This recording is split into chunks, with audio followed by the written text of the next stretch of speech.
Isn't that his tongue coming up? That's his tongue, yeah. So bad? Oh, yeah. Is that what you're talking about? Boy. Good evening, Good. everyone, Good. and welcome to the pre-council meeting for the City of Joliet, September 30th. The Honorable Robert Odekirk presiding. Krista, will you call the roll, please? Mayor Odekirk, Here. Councilman Dickinson, Here.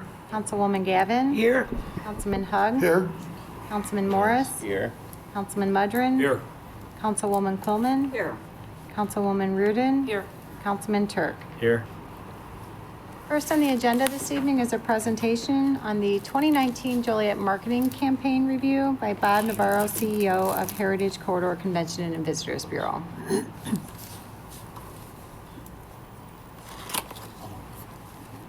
She said I was first. She meant first. Good. Thank you, Mayor and Council, for letting me come and give you an update of some of the programs and activities that we worked on for you on your behalf last year, or 2019. I have a couple things in front of you at your spots there. One is a summary, or one is the visitor guide. So I'm giving you a copy of the visitor guide, and you can see how we represented Joliet in the current guide, the 2019 guide. Then you see one of these packets, which is the overview of the summer marketing campaign. Then I gave you a sheet that's like yellow and blue, and it's photo ops and opportunities. That's one of the sell sheets that we use at the international trade shows. And that piece is also translated into German, Japanese, Mandarin, and Spanish. So if you'd like copies of any of those, let us know. We can get you more of any of that.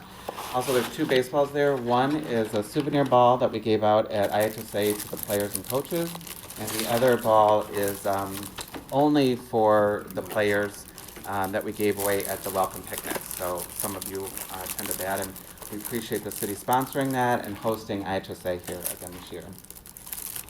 So with that, I'm going to jump right into giving you an update about the campaign, and I'm going to speak pretty much from this handout here.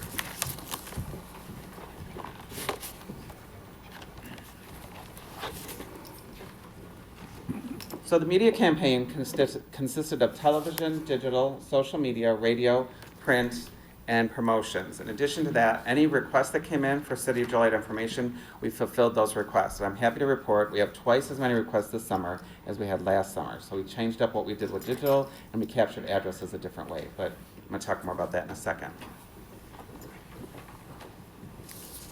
So the objectives of the campaign were to inspire and educate individuals about City of Joliet, and educate about attractions that we have, places to stay, places to eat, things to do. And then as part of that, we directed them to visitjoliet.com, which was the website that was created. We continued with the branding of See You in J-Town, but we changed up the graphics a little bit, made them a little bit more hip, a little bit more modern, a little bit more fast-paced to kind of follow this digital age that everyone is seeing online. And then the final component is the fulfillment. So we actually mailed out these guides to anyone that requested Joliet information specifically. And that's the last piece of that campaign. So for television, we increased our digital spots, and we were up to 675,000 spots. And then cable spots were a little over 2,400 spots that aired on cable. And Comcast was our partner, so they used Comcast, Dish, and DirecTV. Direct fulfillment requests that came from Comcast were 1,863. So the other requests came in from other places, and I'll give you some examples of those. So these premium digital spots were like a 15-second commercial that would air online. You'd have to watch it before you went into your next. So these are the three spots. They're 30 seconds, so I'm going to show them real quickly. Enjoy excitement and action in Joliet. Entertainment and sports. History and nature. Casinos and dining. Events and festivals are all in J-Town. Plan your next adventure today at visitjoliet.com. Excitement, fun, and good times. See you in J-Town. Visit Joliet.com. First one. The second.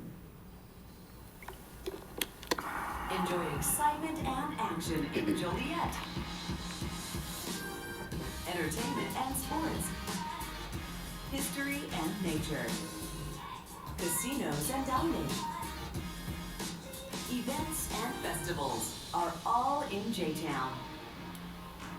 Plan your next adventure today at visitjoliet.com for excitement, fun, and good times. See you in J-Town. Visit Joliet.com.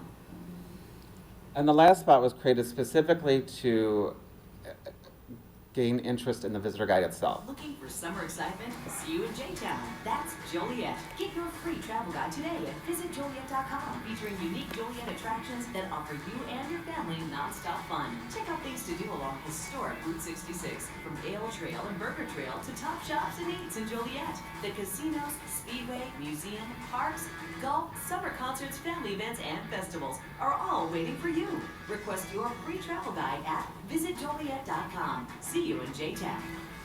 So the travel guide cover was shot at Ironworks Park. We did a photo shoot out there, and we were able to get some great photos of that park. So this is our summary recap of the digital. I'm not going to read it to you. You have that in front of you printed in the handout. But we combined what we did for the summer campaign along with what we did for the Joliet Area Restaurant Week. And again, these are some more digital where we placed ads in e-newsletters, we sent email blasts out, and then we placed ads where we're trying to gain fulfillment requests. We had a partnership with Shaw Media this summer. And then, of course, we did continue to do some print. We did a June issue of Playbill with the See You in J-Town ad. The visitor guides that we did was the one you see in front of you. We also did the Chicago visitor guide, and then the Illinois Route 66 guide to continue to cater to that market. We did some other prints. So the top far left one is the IHSA program book. We also did a food and travel magazine where we highlighted some of the restaurants that were along 66. Visit USA is actually the United States visitor guide, and that's actually translated into 8 different languages, so we participated in that. And then we worked with Business Ledger to not only have an article, but to have the Rialto featured on their cover. So we're thrilled to make that happen. And then some of the publications at the bottom are part of the international program, Route 66, America Journal, and then Starbuck Country. Those all come out 4 times a year. So campaign fulfillment, this is what I'm most excited about. This year we had 7,300 requests for Joliet information. And those requests came from Comcast, American Road, Connect Media Marketing, America Journal, Shaw Media, and then the Joliet Kicks on 66 website. And so we're thrilled to report that the fulfillment requests are up, and primarily because of what we did with American Road and with Connect, and mostly digital again. We did a variety of promotions to support Joliet and bring people out to Joliet's other events and festivals. We started that in January with the Travel Adventure Show, which is in Rosemont. Then we did C2E2, where we had a booth promoting Star Wars Day. Of course, Red Carpet Corridor is the kickoff to official summer Route 66 activities, so we participated with that up and down the corridor. Again, Star Wars Day, Race Fan Rally, Joliet Kids Fest, Berwyn Car Show. If you've not been, 100,000 people go through there to get Route 66 information, see classic cars. It's a big car show up in Berwyn. The Springfield International Mother Road Festival was just last weekend, and when it was 60 degrees here, it was 90 degrees in Springfield. And we had a booth there talking about activities along 66. So one thing I do want to highlight, because this is what gets us some interest, both at the state level and internationally, are these FAM tours that we do. So I think last year I reported that we did a majority of FAM tours for group travel and tour operators. This past year, the emphasis was more on travel writers. So we got them into the prison to take a couple pictures. We got them along 66, take some pictures, write some articles. And so these are just some of the FAM tours that we did this year. The one I'd like to highlight is the Midwest Living writers. We actually had the publishers, the editors, and the writers of Midwest Living here 2 weeks ago, and they're working on an insert that's going to go in next April's edition. They only visited 3 service areas in Illinois. They came to the Heritage Corridor, Springfield, and then also Alton. So we should be prominently featured in that pullout that they're going to do next April. So mark your calendars. And then we did promote Joliet Area Restaurant Week last February, and those were the dates, and we're working on the one for 20. So here's just some highlights of what we did for Restaurant Week. Again, mostly digital, some print to support Restaurant Week. But with that, I just want to thank you for your support, your continued support in promoting Joliet, and let me come and give you an update. Glad I could pass out some goodies, and if you have any questions, I'll be glad to answer them. One question there. Yes. When is the restaurant week this 2020? We're looking at the 1st through the 13th of February. Oh, great. So it's going to end on I believe a Friday. I got to look at the dates again. But the restaurants like us to stay away from Valentine's. Thank you. Anything you need more of, let us know. Thank you. I appreciate it. Next is citizens to be heard on agenda items. First, we have Vincent Alessio regarding council memos 528 and 529-19.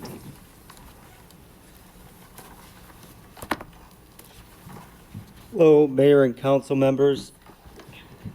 I've come today to support adult use cannabis sales within our city.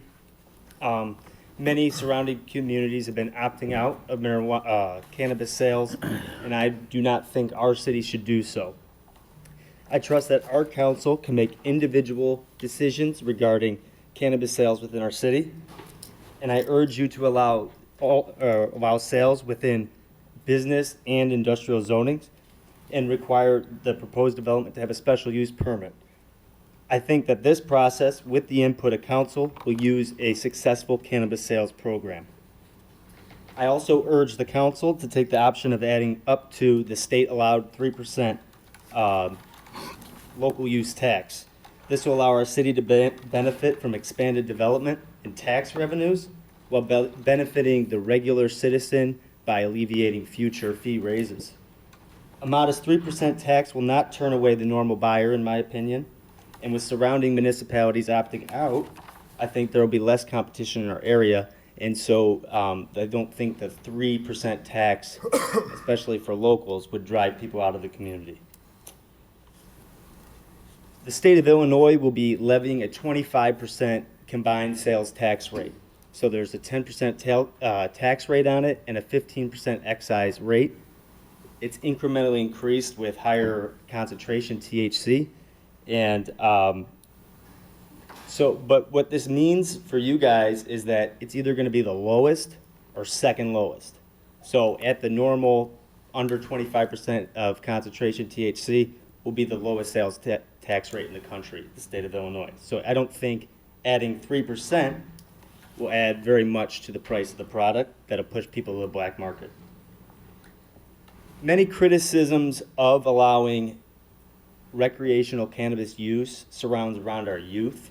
And as a father of a 7-year-old son and hopefully having future children here soon, I'm very much concerned about that as well. And it's not something I take lightly. But I wanted to point out a leading pediatric journal, the JAMA, which is a peer-reviewed journal in pediatrics put out by the American Medical Association, found recently that in a study that teens are less likely to use cannabis in states with legal recreational cannabis sales. Within the article of the journal entry, they explained licensed dispensaries require a valid proof of ID, unlike drug dealers.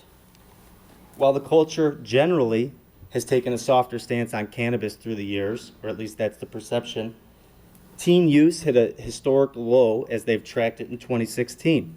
It's notable, too, that the following 2 years of polling show that that low has maintained. So 2016 was the low in the 20 years, and while it hasn't decreased since 2016, it maintained that low level. And this was a study that was put out by the National Institute of Drug Abuse.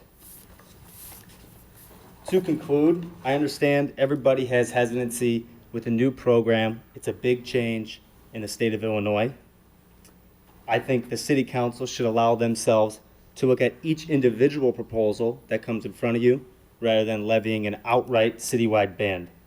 And this is not necessary for you, but I thought I'd say it. I personally trust adults to make the decision for themselves. So that's where I stand. Thank you very much. Thank you.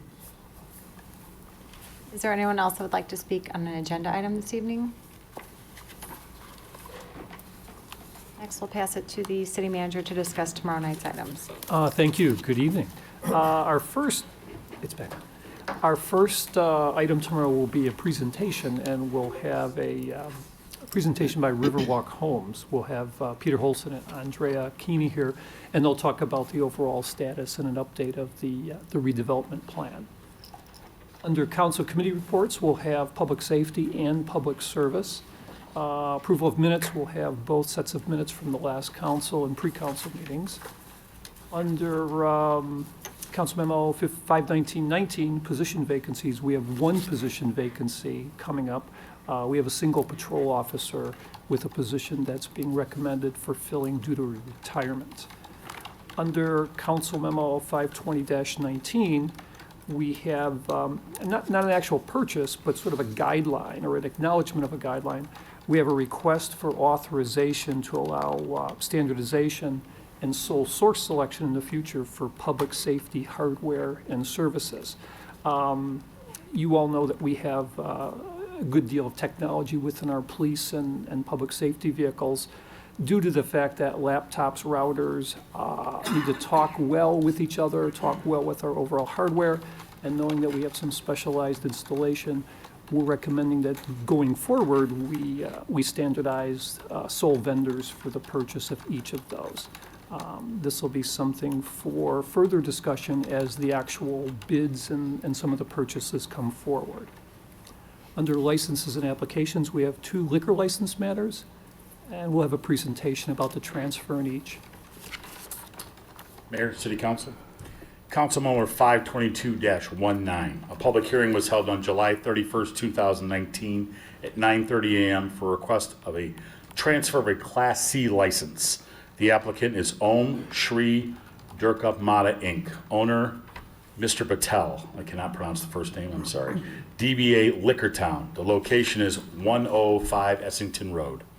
No person appeared in opposition. There was no outstanding monies owed to the city. The building, police, and fire department have no issues. Based on the facts of this hearing, the Liquor Commission is recommending approval. A public hearing was held on July 31st, 2019 at 9:15 a.m.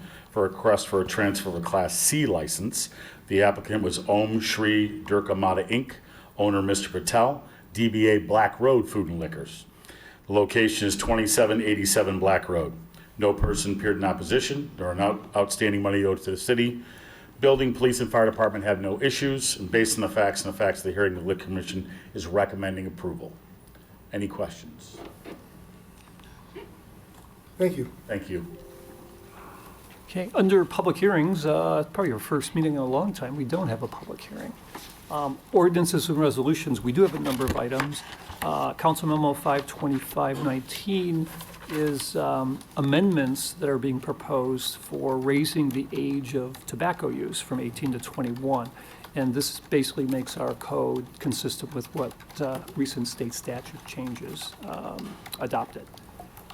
Council Memo 526-16, -19, something some of you have seen 3 times already. It's the ordinance that is proposing increases in our water and sewer rates. We've had presentations before the Finance Committee, Public Service Committee, and City Council heard our rate study consultant come in several weeks ago. Bottom line is that we have rate increases that are necessary due to ongoing capital improvements, loan repayments, and our ongoing need to replace at least 1% of our utility system on an annual basis. Over the past 3 years following a rate study, we had increases in each of the last 3 years of 7%. The proposal that's up for consideration for this November 2019 is a 6.1%, so a little bit lower than what we've had in the past. We're also proposing a November 2020 increase of 6.2%, followed by the third year of 6.4%. We certainly have a good deal of detail that will spare you from this time. But Allison Swisher, our utility director, will talk about the alternatives a little bit, and certainly we could answer any technical questions or any rate questions you have. So as presented at the September 3rd council meeting, there were two alternatives that were presented. Alternative one was funding the minimum needed for the water and sewer utility. That alternative is presented on the slide. The difference between alternative one and alternative two is that there's an additional 2% increase proposed for the water system only, and that results then in the combined rate going up by approximately 1%. Management's recommending alternative two. It will allow for us to begin setting aside money for the new water source that is going to be needed to be put in place in the next 10 years. The goal would be to try and reduce any rate shock in the future by beginning to have a gradual rate increase. And Crystal, the next slide shows that when implementing alternative two, we still remain competitive within the region, within about the bottom half of the comparable rates with our neighbors. Okay, any questions? I do have a question. Yes. Allison, do we know how much longer it's going to be before we actually get a plan with the commission that's ongoing right now? Yes, so we are working on finalizing the cost estimates. They're going to be going under an independent review process, and then those all the study results will be presented at a joint workshop on November 12th. And regardless, it will be quite expensive, correct? Yes, and the plan that here is presented over the next 3 years funds the preliminary design as well as allowing for a bond to be issued for the land acquisition and final design. So regardless of the source that's selected, the rate adjustments are going to be necessary, and we have a funding plan in place for the next 3 years. So basically what you're trying to implement here is a gradual increase so that when it finally gets settled, what we're really going to do, you're not hit with a great big increase. This is going to be gradual. I know it's a lot to take. I know people are objecting to it, but I myself would rather a gradual increase than get hit all at once.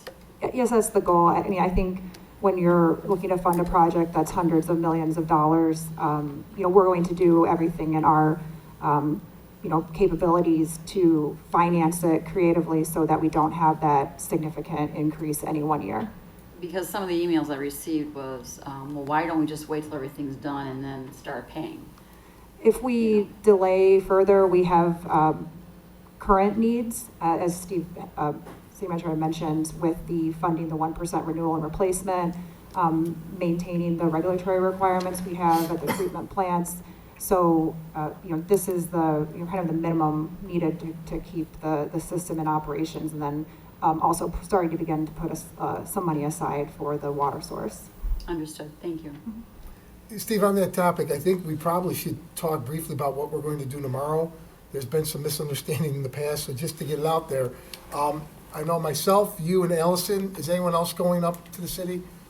Are going to Chicago tomorrow. We're going to meet with Mayor Lightfoot and a team from the city of Chicago to discuss the city as one of the Lake Michigan options. It's not an unusual meeting. We did the same thing in Hammond a couple months ago.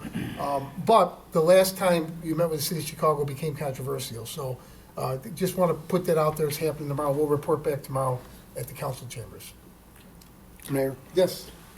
Allison, this is a combined rate or an average rate between the two. Could you, state what the actual water rate increase and the sewer rate increase is? That's correct. So for alternative two, the water rate increase would be 10.5% and the sewer increase would be 3%. And so that then results in the combined rate of 6.1%. And how do they compare in volume between the water that we sell and the sewer that we process from the same house? It's equivalent. Your sewer volume is based on the metered water usage. Thank you. Okay, any other questions on the water? Council Memo 52719 is an ordinance that would authorize an amendment to our 2019 budget. When we moved the Emergency Operations Center to Fire Station 1, It certainly followed that we execute an agreement to provide some emergency backup generation power there. The budget amendments for $47,342. It would be offset by a $7,500 grant for public safety-related services from the Metropolitan Mayor's Caucus. I believe we talked about this at a previous meeting when we were talking about accepting the grant. Council Memo 528-19 is the ordinance that would impose a cannabis retailer's occupation tax. It's kind of a technical issue, so we'll talk a little bit about what state law is all about and what the city alternatives are. As everyone knows, the state of Illinois adopted legislation that would allow for the sale of recreational cannabis within municipalities in Illinois. Really, as it stands, there are three things a town could do. A town could do nothing. A town could opt out, which we've seen a number of towns do. Or a town could establish a tax and any sort of local requirements that would follow allowing the sale of recreational marijuana. The way that the state is treating it, it's almost like liquor licenses, to the point of where local controls really govern what happens subject to certain parameters. What we're recommending to start this discussion is to suggest that the city council authorize the imposition of a 3% tax. Now, what that would do, it doesn't flat out create, the ability for someone to open up for business on January 2nd. What it does is it tells the community, tells the business community, tells everybody who's involved in the regulation that we are open to the sale of recreational marijuana. If the city does adopt this tomorrow, we would then follow it with land use regulations, start the public hearing process before the Plan Commission to identify where would be appropriate. So really, this ordinance is it appropriate? The next phase of this is where would it be appropriate? And we've done some internal debates as to which should come first, and I think it is a chicken or an egg proposal. And I have to laugh. I mean, today at our staff meeting, we were sort of going around the table talking about, okay, where do you stand, where do you stand? And like anything else, I mean, this is, it's not a black, white, clear-cut issue. You talk to 6 people, you'll probably get 6 different opinions, from one end of the spectrum to the other with a lot of variations internal. So it's our recommendation that this does go forward. Some of the discussion that we've already had informally with staff talks about where would be an appropriate location. Certainly it should be via special use permit, not something that's granted as a permitted use. And, the regulations, the enforcement, the licensing, the eligibility of vendors, all of those things would come forward if the city says yes, and then as we implement the overall public safety and zoning ends of things. We have had an estimate of actual tax, and keep in mind there's the 3% that I referenced in the ordinance. On top of that, the city levies a 1.75% home rule sales tax. So, whether you're buying a set of tires at the local tire shop or theoretically medical marijuana, the 3% would apply to the marijuana, 1.75, which applies to all other goods, would apply to the marijuana, as well as the return of 1% of state sales tax. So in effect, You said medical, you meant recreational. Thank you. I'm so used to saying medical because that's all that's been allowed. Thank you. So really, there's a 5.75% tax that would be returned to the city based upon the actual volume of sales. The vendor who is currently involved in medical, I'll say it correctly that time, did talk to his representatives and indicated that they would estimate that the return to the city would be somewhere in the vicinity of $1 million in sales tax per year. So big financial advantage. Obviously, we have any number of things from folks that are just against, who may argue against anything that, whether it's alcohol, whether it's drugs, whatever, being something inappropriate for sale. We have public safety issues we've all heard with regard to traffic vehicles, or the ability of folks to determine whether someone is impaired. There are a lot of issues here. We are recommending approval. We think, like alcohol or anything else, if it's regulated and well well established in terms of enforceability, responsible people will act responsibly. So I think that's enough for you to start a debate. Well, I have a question. A comment first. The company that's located in Joliet has been here for several years. I don't think there's been one instance or any problems at the location. Chief, could you chime in on that? Yeah, we've had no issues at the medical dispensaries. And, on a personal level, I have a close family member that had a medical or has a medical marijuana card. So I've dealt with this company. These are professional people, upstanding. They were very helpful through the process, as I knew very little about marijuana. I guess proud to say, but and I think it's different. What we have here in Joliet is different than what other towns are facing. Some neighboring communities have said no to this. They're already here. So in essence, if we don't adopt this, we're basically throwing a viable company out of Joliet. And I think when you look at it from that standpoint, not just the revenue, but the fact that they're here, they're operating, they're reputable, they spend a considerable amount of money for their investment in Joliet, and I think it's $250,000 for the application to get a permit. They've been licensed by the state. I see no reason why we wouldn't move forward on this. One question on the numbers, Steve. If I'm right, $1 million a year, that would mean over $20 million in sales? Is that what's being estimated? Literally, if you would like to comment on that. These are numbers provided by them, so we haven't run any I think, verification. Mr. Mayor, what we're giving you right now is just our estimate with respect to the 3%, so we're really not commenting on the sales at this point, so. Okay. And are those based on what's happened in other states when they legalized it? GTI, who's the Joliet licensee right now, has operations in 2 other states, so they have they have the necessary background to come to these conclusions on a very good basis. Thank you. Any other questions or comments? Yes. Yeah. Okay. So, and I discussed this with Mr. Hansen. There are so many people out there already selling the lotions and the oils and everything. How do we, there's no regulation on that. So why would people want to go here when they can just go to the movie house and get it, or the drugstore to get the cream, the hemp cream, or they go to the flea market and get it? That's the part that I'm not understanding. They can have it, but they don't need a license, they're just selling it.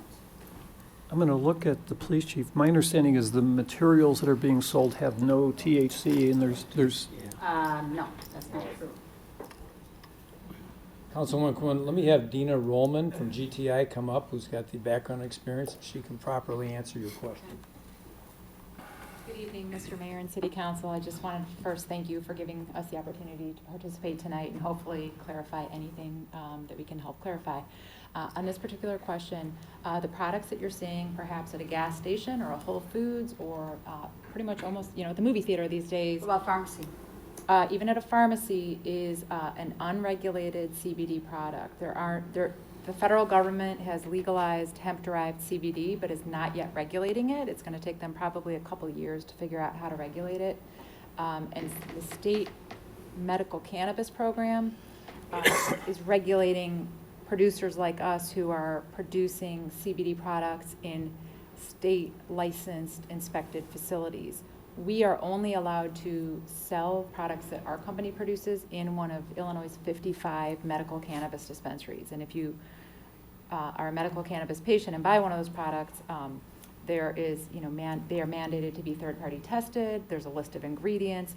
There's actually a barcode. So in the event there needed to be a product recall, you'd be able to trace that product back all the way to the facility that manufactured it. So really what we're looking at is, the Illinois regulated market, whether it's a THC containing product or a CBD containing product, is really sort of night and day than what is just publicly available at any other retail store. So, okay, just for example, there's a thing online, it's direct from Colorado, one of the reputable places. So you're saying those products don't have as much THC in them? Is that what you're saying? Well, it's illegal to ship any THC-containing products across state lines. So if a product has THC and it's coming from Colorado, that would be, a law enforcement situation. But what's the concentration that they're selling everywhere? It has to be below else? 0.3% THC. I'm sorry? A CBD product should have below 0.3% THC and really shouldn't have any in it to qualify as a hemp-derived CBD product. And So what are they selling out there then, that everybody's all raving about? well, it's interesting, right? There isn't, as I said, any regulation happening yet about the health claims that a lot of CBD manufacturers are making. So the FDA has issued, I think now, 6 warning letters that you can see on the FDA website, where they say, hey, manufacturers, stop making these health claims because, we are seeing products in the market that say this cures cancer and this, this cures everything. And those are not verified, validated claims. But now the scope of this explosion in the CBD market is so large, the FDA can't adequately go after every single person making these improper claims. And again, the contrast would be for an Illinois licensed producer, every single product that we put into one of the 55 dispensaries in Illinois, we have to get our packaging and labeling approved. If we were to make any, the state actually regulates what we're allowed to even say on our packaging, and it's really, most of what we can say is warnings, not unfounded health claims.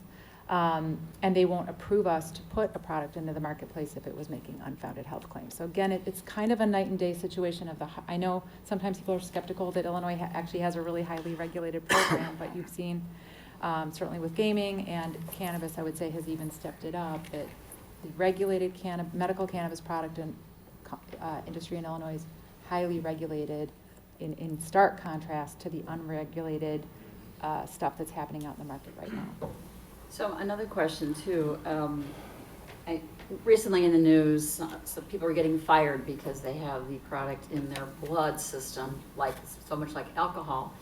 So is your product, I don't know how to put this in a question, but people need it, and they're able to work, but then they're drug tested, and then they're immediately fired. Right. So under the medical cannabis law, and now still under the adult use cannabis law, employers are allowed to have zero tolerance drug policies. Okay, the state did not take away an employer's right to do that. So that's a choice each employer can make.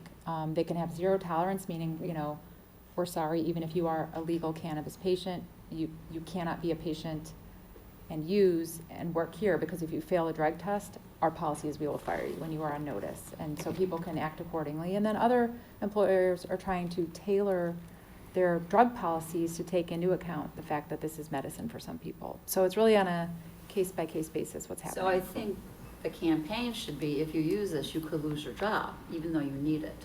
Because people are taking it thinking it's okay. You know what I mean? They're like, they have the salve and the drops and oils and all well, that. so again, yes, on these unregulated CBD products, the But Tribune. even the regulated stuff, Well- they're going there, it's regulated, they think it's by the government, and then all of a sudden, they're drug tested and they lose their job. I don't think people realize that. I think, it's different than alcohol, because there's no immediate test, unless it's a drug test. Like, you can't say, oh, you've been smoking marijuana, or you've been taking the CBD thing. But I just think the public needs to be aware, if you want this product, and you want the quality product, that you have to realize that that's the risk. Yeah, you would definitely need to know your employer's policies. And again, the risk of these unregulated products is the Tribune recently just bought a whole bunch of products, from Colorado and on shelves and gas stations and whatnot, and tested them. So some of them had no CBD in them. Some of them didn't list that they had any THC in them, but they did. So again, these are the dangers we're seeing, from unregulated markets, where you're buying something and you don't actually know what's in it, as opposed to the regulated market where we are clearly listing our ingredients on our labels.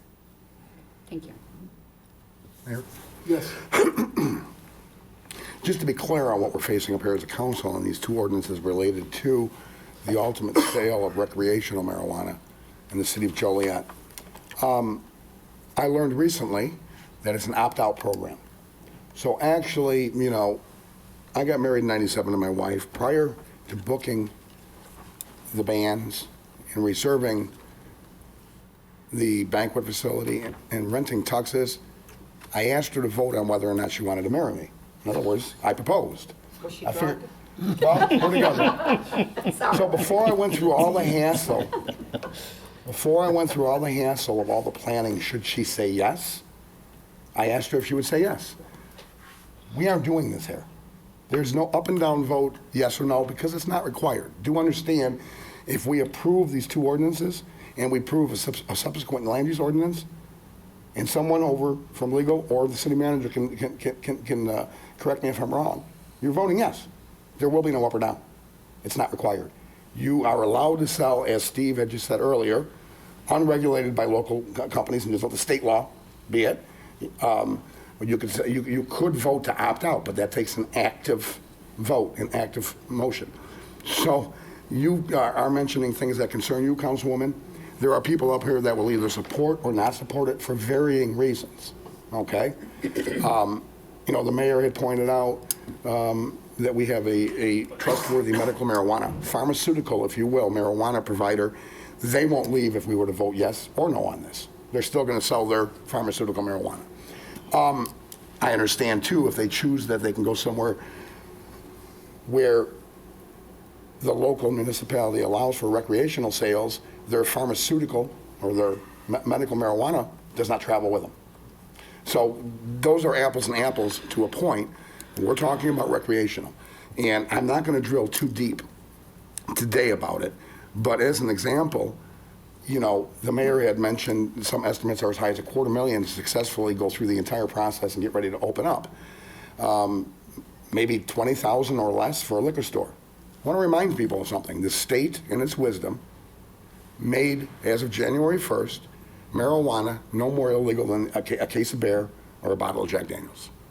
It is an intoxicant just like alcohol that people, as adults, I do believe that, should choose if they want to party in the privacy of their own homes and in venues where it's legal, and they don't gum up our court systems by driving any more than drunk drivers. But why it's being overregulated and overly priced for the average citizen to try to open a business is beyond me. Unless, of course, you consider the first 5 recreational marijuana licenses issued in Illinois. Yes, they did go to current medical marijuana. I get it, they're up and running. They've got their supply, they've got, 4 of the first 5 went to one company. One company. I don't see real opportunity for local entrepreneurs who could open a liquor store, which is already saturated. This is purported to be a $1.5 billion plus industry being created by the state, and it's based on the fact that, or the concept of choice for adults, which I agree with. But for some reason, those who don't have a lot of money, or are already successful Colorado companies, as an example, have no real possibility to take advantage of this. They may have a pipe dream to take advantage. I couldn't come up with $250,000 in total expense. Maybe the rest of the council could. So I would prefer that we have an up or down vote of whether we're going to opt out of it or not before we start doing all these other, spending resources and time and effort on our staff. Again, if my wife had said no and I had gone through the whole process of getting the wedding set up, I would look pretty foolish and wasted a lot of money and a lot of effort and a lot of time. So I would prefer that we vote up or down. I thought, and I misunderstood the structure of the legislation, that there would be a vote on yes or no, right? And I'm told no. It's only going to be brought up for vote if someone were to make a motion or present a motion to opt out. It's going to happen unless you opt out. Continuing to go through with these 2, as I mentioned earlier, ordinances and the other ordinances that Steve Jones had mentioned, which would come from the Planning Commission, the Land Use and Legislative, is essentially voting yes. I think the citizens have a right to know who's voting yes for this new concept in Joliet and who's voting no before we move forward. And then if you vote yes or vote no, they have a right to ask you why. That would be my position on this. Do you want to comment, Steve? Well, earlier I talked about kind of the chicken or egg. I mean, in effect, voting to impose a tax is saying, yes, we're in. If the council said, no, we're not interested in imposing the tax, we would follow that with an ordinance that would opt out. Just as we would follow this ordinance imposing a 3% tax with zoning regulations. So in no case is there just one event. I mean, we have 2 different things that are going to have to happen in either scenario. We thought we would lead with this because, obviously the revenue implications here. We do know that from an economic development standpoint, it's a business opportunity. So I'll wear my ED hat when I say this, but it's one of the reasons that there is a positive recommendation. This is business development. So whatever the council wants to do, there's a pathway to get there. So if the council ultimately says no, you say no tomorrow on this, and then we do an opt-out ordinance, as other towns have done. Mayor, it's a question, Steve. If we do nothing at all between now and January 1st, what happens? Nothing at all. I'm not sure of that. It seems you indicated earlier that would be one of the options, to do nothing. Yeah. But since it's an opt-out structure to the legislation, then it would be legal to sell. And it would have to go by state statute, right? No, but land use, from a zoning perspective, we don't identify any areas of our community that specifically say recreational. Our land use ordinance, our zoning ordinance says medical. So my guess is, by doing nothing, you know, it's leaving the door open, and then someone could come in and ask for a text amendment. So it becomes kind of a different process. Correct me if I'm wrong. You've had some involvement in the research of this. I can find that answer for you. Okay, because my question is, it's very basic and rudimentary. Why create the kind of confusion you're describing? Well, if we don't do this, that opens up a whole let's just vote yes or no as a council. Either it wins or it doesn't. Right, and that's what we're suggesting, to not take that option of doing nothing. No, but I'm saying we should suggest on whether we want to allow, as a matter of policy, whether we're going to opt out or not. Well, maybe I misunderstand it. Wouldn't a vote yes for this be the same as voting yes for recreational cannabis in the city? And a vote no would be a vote against recreational cannabis? Not necessarily from what it was described when I researched before the meeting and talked to someone who said, you could, you're just voting yes, that should you allow for the sale of marijuana? And I was told, which makes no sense to me, if you vote yes on the tax, you can still vote no down the road if that's what you choose to do and opt out. Why don't we address the opt-out right away? Well, who says anyone's going to do that? What do you mean, opt out? Well, vote yes tomorrow and vote no down the road. It would be an inconsistent vote as far as I can see it. Right, so why don't we do the opt-out first? Plus, I wanted to make sure everybody up here was clear. I talked to one member of the council that did not realize, like me, the full ramifications and, why are we avoiding a simple up and down vote to opt out? And that way the city says, let's move forward, we're going to allow for it. If the council chooses, could that be added to the agenda, or is that going to delay this? It would have to be a 48-hour notice for an opt-out ordinance. That's why then. Okay. Yes. Just one question, just for my clarity. On the tax structure, if we were to vote tomorrow, no to go into, not to do the tax structure, then we automatically are saying no, we're opting out. No. No. No. I mean, to a certain degree, Councilman Hugg, he's correct, because something could always change later. But as I said, it's a two-step process. What we've got here is saying impose the tax, followed by zoning if you want to go that way. If you say no to tax tomorrow, then what we would do is come back with an opt-out ordinance. So it's not automatic. There still has to be a second phase of that. Okay, thanks for that clarity, because I was thinking, hey, we vote against the tax, we vote against the thing, but, okay. Excuse me, Mr. Mayor. Yes. So, as Councilwoman Gavin said, so if we vote no tomorrow for the tax, then you saying that you would come back to the council for an opt-out vote? We would propose that ordinance to you because, in effect, by voting no, you would be pretty much telling us that you're not interested in recreational sales. But at that vote, we vote yes, not to opt out. Then we go back to the, you see, if we vote no for the tax, then we vote yes for not to opt out. No, to opt out, right? Well, not to opt out. I get what you're saying. There is a possibility that council can elect to move forward, but not have it taxed at the local level. We can permit adult use sales in Joliet, but just not tax it. That is a third option. We can do that. And that would make no sense. No, that's no sense at all. That's right. We're not going to lose the money now. So, it would be like we going around in circles, so to speak, if we vote that way, because it would make no sense. Councilman, real quick question. You and I talked earlier. I was referring to you. Yeah. You weren't 100% clear on that until now, were you? Before the meeting started, when you looked at those two? Well, yeah, to a certain degree, because Right. I had spoke with someone earlier, and they were saying that we still would need to vote. So my question is, why are we creating the confusion that you just experienced, that Chris has to look into?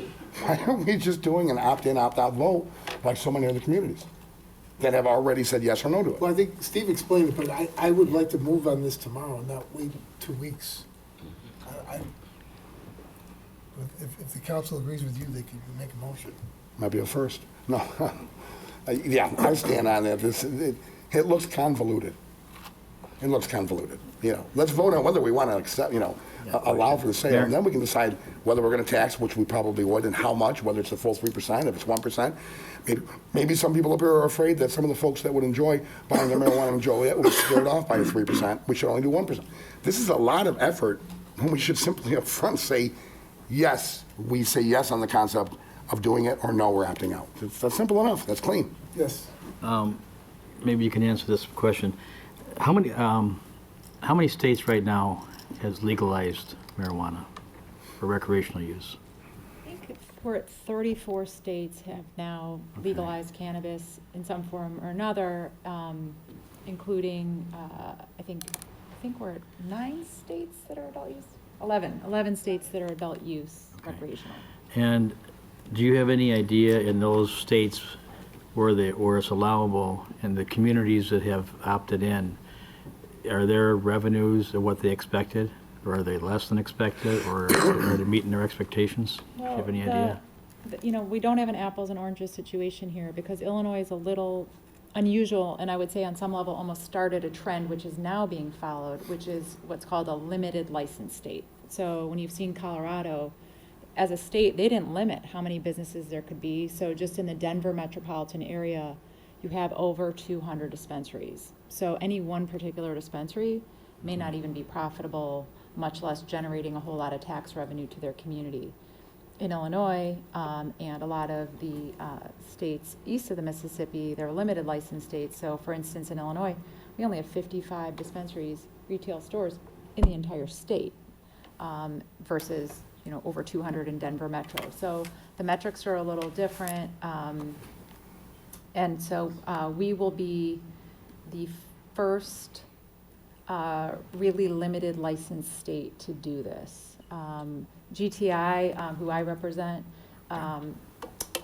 we already have stores. We operate in 12 different states, so we do have pretty good data on projected revenue and projected tax to our communities. The 2 states where we've done this transition are in Nevada and Massachusetts, where the state started out as medical only, and then just in the last year we added this recreational component. So we're looking at those numbers and seeing what the tax revenue impact is for those. But they're still, Nevada and Massachusetts are structured pretty differently than Illinois. Okay. And then do you know what, if any, effect it's had on like the street market person, the guys on the street selling marijuana versus a dispensary? Has it decreased the sale on the street? Yeah, it has significantly. And part of what happens is, we as a retail store have to price our products appropriately, where you're profitable, you can pay your people, you're generating tax revenue, et cetera, but you can't price yourself so high that the illegal market becomes more attractive or stays more attractive. So again, this isn't sort of our first time, it's not our first rodeo. So we have a lot of in-house data from being in 12 different states and seeing how to price our products so that you're attracting, and what we've seen in Illinois, frankly, is you're attracting a huge market that would have never bought from an illegal dealer. We're serving medical cannabis patients who are, women in their 50s, 60s, 70s, treating cancer and things like medical conditions. Really, you're competing with pharmaceuticals, legal pharmaceuticals at that point, and giving people an option to take something other than OxyContin and things like that. For those customers, we're actually not even competing with the illegal market. Okay. Thank you. Thank you. Mayor, I had a question. So you said that, I believe Illinois is the first state to do it without referendum too, to do it by legislative action only. That's correct. And they're the first state to cap it to 55 special people. Well, so no, that's when Illinois legalized medical 5 years ago. No, I'm talking about the January 1st. Yeah, there's a whole lot of new stores. Recreational. Recreational will come. So really it's coming in waves in Illinois, in part to have it be a managed rollout. We don't want a chaotic January 1. So the way the state set it up is they said, okay, there's 55 existing medical cannabis retailers right now. if you apply to the state and get your state approval and you get your local approval all tied up before Jan 1, then you can serve recreational customers Jan 1. On top of that, tomorrow you'll see, it'll generate a lot of news. The state is opening up applications for an additional 75 retail stores. Those applications are going to be due on January 1, and then I think it's by May 1, they will issue an additional 75 licenses. Then, on top of that, the next wave would be 110, and then of the existing 55 I got to mention, we all get like sort of +1, like one additional location. So the program is going to expand well beyond 55 stores, but they're doing it in stages so that it can be a measured, regulated, controlled rollout. Which is not, this is not directed towards you, but you bring the information. Folks, that's what I'm trying, this is my opposition. It's not the choice by adults. I want more choice. I want less taxes.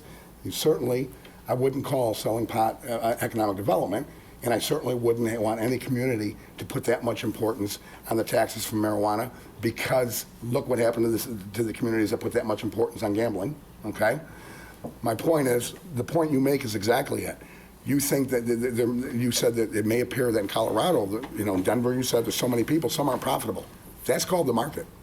That's free market. What you just described to me is a centrally planned, state centrally planned market, is what she just described to me. There is no free market in this. So come up with $250,000, get some of the first 55, get the next 110. It sounds to me like what you're saying, and this is what I have the objection to on the state legislation. This was legislated for a very small group, and if any of us thinks that this group wasn't identified prior to the legislation, then we're being naive, as opposed to a real true free market. This is not a free market. This is a centrally managed, state-created, centrally managed market. I'm not in favor of that because it ices out all the small individuals up front. You're right. After 10 years or 5 years of adding from the 55, then 110, another 75, then the one, when you get up to 400 or 500 stores, then the little guys, the taxpayers, nothing against your company, but you said you've been in 13 states? 12. Well, where's your headquarters? In Chicago. Okay. Where's your original headquarters for, did you go to Colorado? No. We were founded in Illinois in 2014. Okay. Our headquarters. So at least we have a local, but now your leg up is that you've already done medical. Right, we applied for right. licenses. So there's a gentleman here I talked to earlier tonight would love to get a license for recreational, but he's got to get in line behind you. No, not behind us, next to us. Tomorrow an application is coming out, 75 winners will be chosen, and it's a merit-based process, and part of the merit-based process and the fact that it's limited is, I think if I were standing here and there was no limit on who could get a license and anybody could just open a shop anywhere, what the concerns I would be hearing is, hey, we have some unsavory characters coming to our community who don't have any experience handling this product, or, they might engage in underage sales. They may not follow all the rules to do this responsibly. And by the way, the state of Illinois is so overwhelmed, they can't really regulate it. It's a farce. Versus what I'm telling you is the state of Illinois really regulates this. It's a very hands-on relationship and partnership with the state where our facilities are inspected all of the time. Illinois State Police has access to cameras that have, coverage of every nook and cranny of our facility. If we so much have a date missing on our visitor log, we can get. And again, written this up. isn't directed at you. Yeah. But you're giving good information that I can apply to what I'm trying to explain to my colleagues up here too. So all of this, because someone might get high from smoking this, but not the same for somebody that might get rip-roaring drunk off of a quarter Jack Daniels. Why is it being restricted and centrally planned? I'm against that. That's the end of my comments. Fair enough. Any other comments, questions? Yes, Mayor. Sorry, but when I was at the Illinois Municipal League, and Councilwoman Reardon was there as well, they brought up the fact that there are no field tests for pot impairment. And it'll put police in a tough spot, and they won't be ready. And it says it'll be very costly and to train the police officers on what to look for, what to test. And tests aren't that accurate just as of yet. And there's other concerns raised. I'm not going to read all of this, but my concern is, lawsuits if somebody gets stopped for impairment.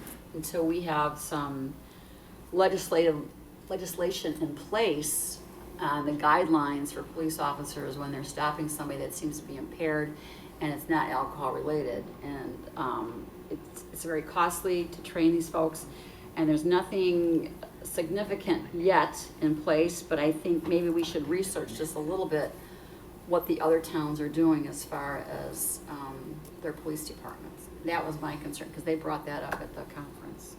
Did you hear that? I did. Yeah. So that's another one of those are my two concerns. Thank you. There's a Our next item is Agenda Memo 52919, which amends and updates some of our parking and enforcement ordinances. This is really a cleanup ordinance. There's nothing here that increases fees. There is some language that limits the amount of escalation of fees that occur with some fines. But basically, it's to sort of reflect reality. We've made a lot of changes with regard to our parking system downtown and elsewhere, and our code's never really caught up to this. So it's a ways of making sure our enforcement, our adjudication process runs smoothly. Under resolutions, Council Memo 53119, this is the harbor freight matter. It is posed to be tabled. There's still discussions going on between Centerpoint and Harbor Freight. Council Memo 532-19, this is a resolution that authorizes the release of executive session minutes. You recall 2 times a year, the city reviews all of our executive session minutes and determine which topics and which specific sets of minutes can be released to the public. Our corporation counsel and our city clerk have reviewed all of the outstanding minutes, and they're recommending 5 separate meeting dates for release. Council Memo 533-19. As you know, whenever we utilize motor fuel tax monies, we're required to pass a separate resolution, even if it's in the budget, to allow IDOT to account for those funds. This resolution specifically provides $20,369.01 for Phase 1 engineering for Abe Street Bridge over Spring Creek. Council Memo 534-19 is a resolution that authorizes execution of an ambulance billing agreement with Andres Medical Billing. Andres is our current medical billing provider. They've been with us for approximately a decade. Our staff put together a recommendation to go out for an RFP process to determine what the marketplace would hold for looking at the potential of other vendors along with our current vendor. After going out for RFP during the summer, there were a total of 9 responses we received. We had a pretty robust review process, including a city team.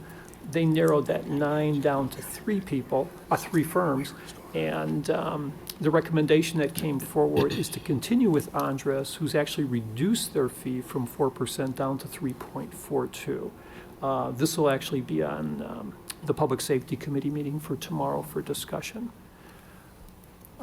Council Memo 535-19, this is a resolution that accepts a $200,000 loan, 1.89%. It's almost a grant at that rate. But it's from the Illinois Finance Authority, which would allow us to utilize these funds for the purchase of a new ambulance. We had previously brought this forward to council in July. About $100,000 will be required of city money out of our reserves to go along with a $200,000 loan to replace the ambulance. And this resolution will accept the loan agreement. All the bids, contracts, change orders were discussed at public service today, and all were found in order, and I won't go into any of those unless there are questions. Questions, comments? No. Next is public comments. Is there anyone that would like to speak under public comments this evening?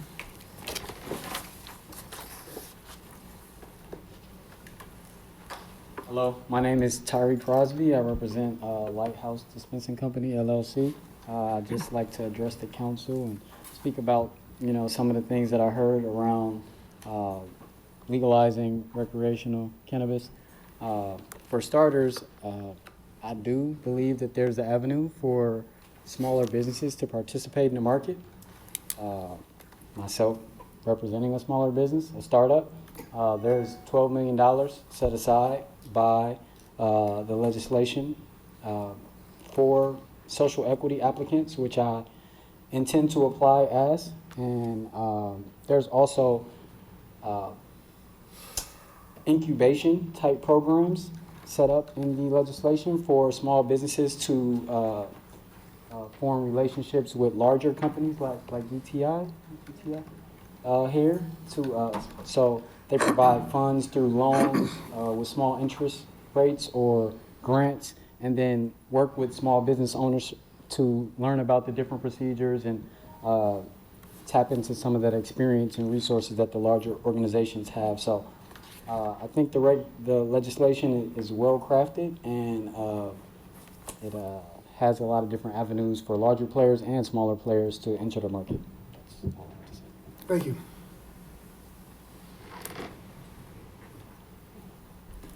Good evening, Mayor, Council. My name is Doug Jenko. I'm the village president of Elwood.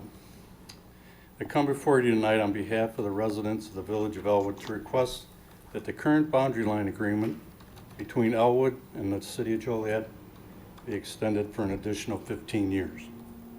Current boundary line agreement was for a period of 15 years and makes good sense to continue it. Manager Jones spoke to you at the last council meeting about Elwood's request to extend the boundary line agreement. Mr. Jones stated that because the Joliet Comprehensive Plan update was now in process, that no decision should be made on the boundary line agreement until after the plan is complete. Frankly, that strikes me as a convenient excuse. The Village of Elwood has requested the boundary line extension since July 21st, 2017. Numerous requests have been made to the Joliet for 2 years to no avail. The village was told in writing by Martin Shanahan and Mayor Odekirk that it was too soon to address the issue, and we will renegotiate when the agreement is set to expire, which happens at the end of this year. Now the city has refused to consider the extension, citing the comprehensive plan as a basis for the city's refusal to extend the agreement. The city of Joliet has boundary line agreements with all or most of its neighbors. The city is willing to work around all these boundary lines agreements in forward of its comprehensive plan, but not Elwood's. I've been told over and over again that Joliet intends to proceed with the North Point development after the boundary line agreement expires. If this is true, it's unfortunate that the city has allowed a developer to form a wedge between two municipalities that have respected a common border for the last 15 years. Again, my request is that you extend the boundary line agreement for 15 years. If you're unwilling to do this and your concern is truly postponed by the extension decision until after the comprehensive plan is complete, then the boundary line should be extended for 2 years until the plan is complete. In any event, the boundary line discussions are premature because the comprehensive plan is in the works. Then it would likewise make no sense to discuss, plan, or approve development projects in this area until the comprehensive plan is complete. And you should voice your commitment to place a moratorium on any development in the area until this plan is approved. I have a handout of our past agreement and a timeline of when we started contacting the city. Thank you. Thank you. I can pass it down for you. Thank you. Is there anyone else that would like to speak under public comments? Margie Seapon, I live in Joliet. Good evening, Mayor and council members. I am here this evening on behalf of many, including myself, to respectfully request a change to the start times for both the Plan Commission and Zoning Board of Appeals meeting, with the change to take effect at the next meetings in October. Currently, as you know, both meetings are set for Thursday, October 17th, with the zoning start time at 2 p.m. and planning at 4 p.m. The Plan Commission agenda currently posted on the city's website provides for two very significant agenda items for which public input is necessary in order for the commission to make informed decisions. One of those items is the North Point development, which has already garnered substantial press, and the other relates to the sale of cannabis in the city. So just in the month of October alone, there are 2 agenda items of great public interest, and therefore the meeting must be made accessible for residents to voice public opinion. Presently, that is not possible since people work, and these meetings are scheduled on Thursday mid-afternoon. This change to meeting start times is not a new request. It has been mentioned previously regarding past meetings for either zoning or planning or both. Therefore, I respectfully reiterate the request to delay the commencement of these meetings to times when the public can actually attend. I propose a 6 p.m. start time for both the Plan Commission and the Zoning Board of Appeals meetings to be held on separate days. For the next Plan Commission meeting in October especially, due to the weight of the agenda items to be voted on, and in fairness to the City of Joliet residents, the meeting start time should be amended from 4 p.m. to 6 p.m. on Thursday, October 17th, so that the public has the opportunity to attend and participate, and for the City of Joliet to promote and encourage the same. Thank you for your time. Thank you. Steve or Chris, I don't know, are those times set by ordinance, or is it the boards themselves that set those times? Mayor, those times are not set by ordinance. Those times have been well established for several years. I think it's problematic to try to change the time at this point. We have had heavy-duty cases on both those agendas, and they have been well attended by folks who are interested. Thank you. Is there anyone else that would like to speak? Sorry to make you guys listen to me again. Vince Alessio, 912 Westminster. I think there was good discussion regarding the cannabis sales in the city. I know I'm not an expert at law enforcement or anything like that, but I can tell you, regardless if we sell cannabis recreational within city limits, on January 1st it's going to be legal. Beyond that, it's already widely available, regardless of the legality of it right now. I don't understand how sales within the city would change JPD's job at all. So that's my last comment. Thank you. Thank you. Is there anyone else that would like to speak? Before you do, I'd like to make a comment. I got a call from the editor of the Herald News earlier today, and I saw a report in the paper just prior to coming up tonight regarding a leaked report from the city, which is a political attack against me.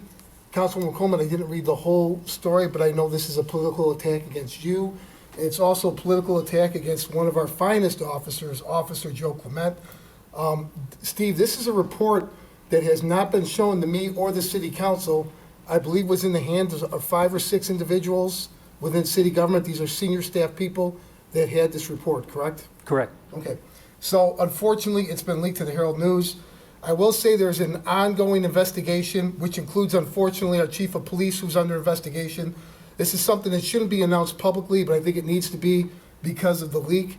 I will say that I did nothing wrong in the evening in question. I'd be happy to answer any questions once this investigation is completed. I will also say from my review of what I have seen, Councilwoman Coleman, I think you've been the victim of criminal conduct, and I think I may have been also. So it's unfortunate that this happened. I think it's an embarrassment to the entire city council and the hardworking city staff that this took place. But we are going to come to get to the bottom of this, and I look forward to the day when myself or you, Councilwoman, can speak publicly about what happened and what did not happen in the night in question. Wow. Okay. Thank you. I did receive a request for closed session. Is there a motion to go into closed session to discuss personnel, collective bargaining, land acquisition or conveyance, pending or threatened litigation, after which the meeting will be adjourned? So moved. second? Second. Been motion and seconded to approve. Councilman Dickinson? Aye. Councilwoman Gavin? Aye. Councilman Hug? Aye. Councilman Morris? Aye. Councilman Mudrin? Aye. Councilwoman Coleman? Aye. Councilwoman Reardon? Aye.